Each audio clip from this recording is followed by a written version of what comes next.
Welcome to Trade Secrets. I'm your host, Michael Baine of Baine Contracting. Today we're going to be uncovering the craftsmanship, the workmanship, and of course the pride that drives each and every one of our trusted trade partners. And today we have with us Adam Bissey from Floors by the Shore here. Adam, how you doing, man? How you doing, Mike? Good to see you, man. So good to have you here. Thanks for having me. Adam, there's just so much value that you bring to us and our clients. And I think primarily it's because of all the little things that you do, like in both product and process. We're not going to tell anybody, but wait a minute, maybe today we might tell a little trade secret. What do you think? I think that sounds like a great idea. It's a great idea? Yeah. You ready to tell us a trade secret? I'm going to give all my secrets up today, Mike. All right, man. Well, you're the guy, man. We look forward to it.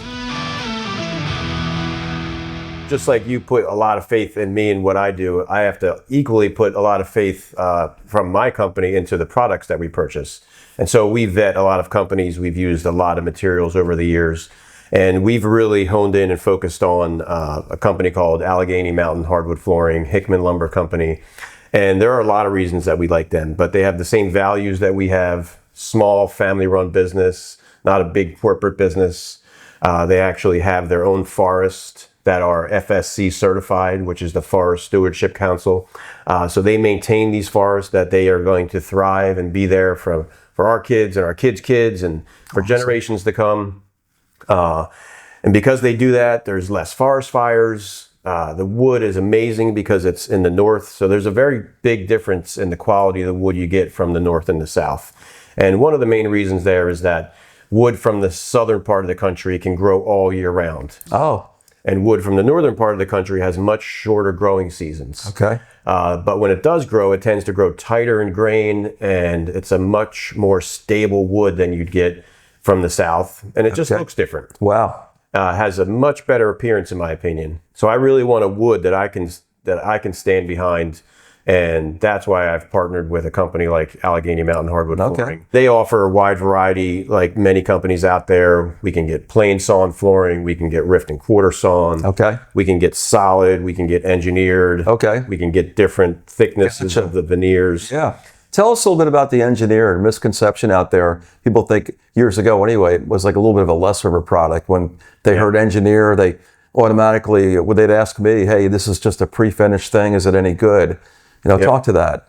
Yeah, I literally saw something on social media today saying a lot of people answering a question somebody had about sanding an engineered floor. And about 10 people said, oh, you can't sand an engineered floor. And that is unfortunately a misconception out there. Because a lot of it tends to stand behind the lamella, which is the veneer of the engineered floor. Underneath it. Yeah. Exactly. So most engineered floors use Russian Baltic birch, a very high quality plywood for the core, and then they have a different thickness of the lamella. Okay. The better quality floors are going to be 4, 5, maybe even 6 millimeters. Gotcha. I think the sweet spot is 5 millimeters. Okay. And if you look at a solid hardwood floor, basically the amount that you can sand is 6 millimeters. Okay. So a floor that has a 5 millimeter veneer can be sanded almost as many times as a solid hardwood. That's fantastic. Some of the other things I appreciate with engineered is it's a little more stable, especially in the higher moisture environments. But also the milling is, in my opinion, really second to none when it comes to the engineered. It goes through much more of a process to be produced. And the boards are dead straight, milled to perfection. When you put them together, they just slide in like butter. Wow. And even after we install it, it's so smooth and milled so well that you don't need to sand as much. So, an older floor, we might start at like 36 grit. Okay. A new floor, we might start at 60 or even 80 grit. Oh, wow. So we can start at a much higher grit, removing less material. Okay. Keeping more sandings for the future. Gotcha. That's fantastic. And one other added benefit are the lengths. Okay. So typically, solid hardwood floors come 1 foot to 7 foot, maybe 1 to 8. Engineered typically comes 2 foot to 12 foot. Gotcha. And you can purchase it up to 4 foot to 12 foot. That's fantastic. Because I think the lengths of the floor are really important. And you can see in this floor here that this is an engineered 6-inch white oak rift and quarter. Yeah. And this was a 2 to 12. And it really makes the floor give it that really custom look. Right. When you see a lot of short boards in a floor, it makes it look very busy, cheap. Yeah. Not the kind of product that we want to put out there. Wow, it's fantastic.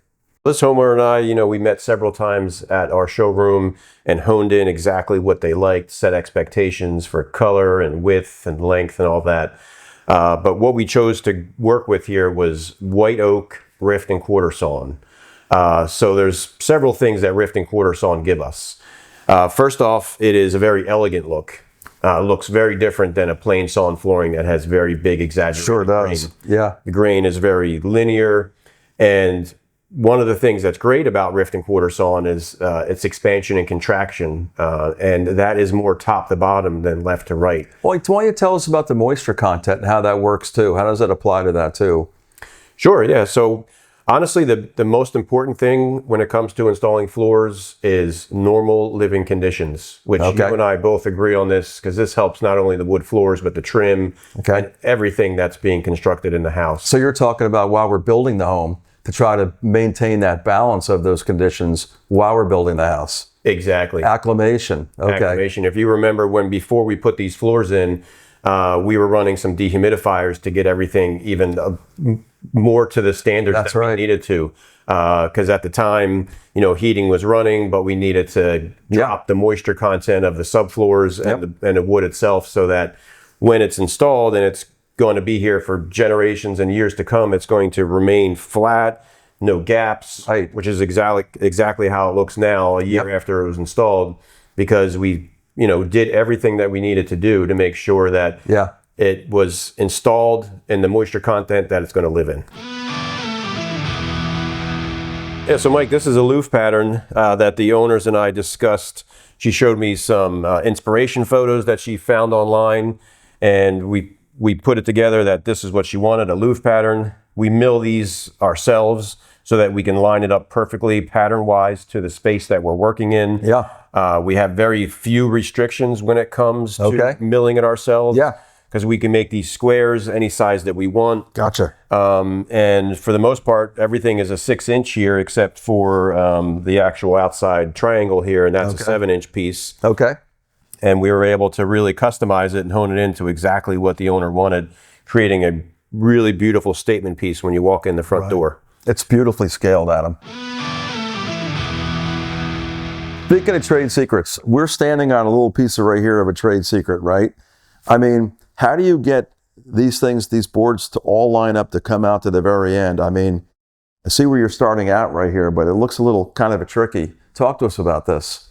Yeah, so for me, this is a really important part of the job and a super important detail. One, the bullnose, which is the part where, it meets with the stairs, has to match the floor. If it's rift and quarter, it has got to be rift and quarter sawn. Otherwise, it would stand out like night and day. Second, we always start at the bullnose with our first board, because the most visual spot of the floor is going to be where the bullnose meets the floor. And that's where I do not want a board that's thinner or a sliver of a board next to that bullnose. That would not be a good visual. Secondly, in a situation like this where you have an L-shaped pattern, we're going to start at this bullnose, but the problem by doing that is when we get to this bullnose, if we did not do anything about it, we would end up with a much smaller piece at that bullnose. And so the way that we handle that is from this board to that bullnose, each one of those boards has been cut down about 1/8 of an inch, so that when we get to that board, all of these boards are the same width, and because it's no greater than 1/8 of an inch, the human eye can't pick it up. So they look like they're all the same size, and when we get to that bullnose, it looks like it's a full board rather than a sliver of a board. Wow, looks amazing. Pretty tricky, very time consuming, but I think worth the effort. Yeah, that's a heck of a trade secret there, Adam. Talk to us, Adam, about the relationship between the stair tread material and the flooring, and how important that is to kind of get that right. Absolutely, Mike. So the flooring and the stair treads absolutely have to match. The problem is it's two different companies doing them. So I have to be in constant contact with the stair company to make sure that the cut, species, and everything matches the floors perfectly. And I take it upon myself to make sure that I communicate before the job is priced so that it matches up perfectly. And when it's all finished with the same type of finish on the floors, that it looks perfect. It does look perfect, Adam.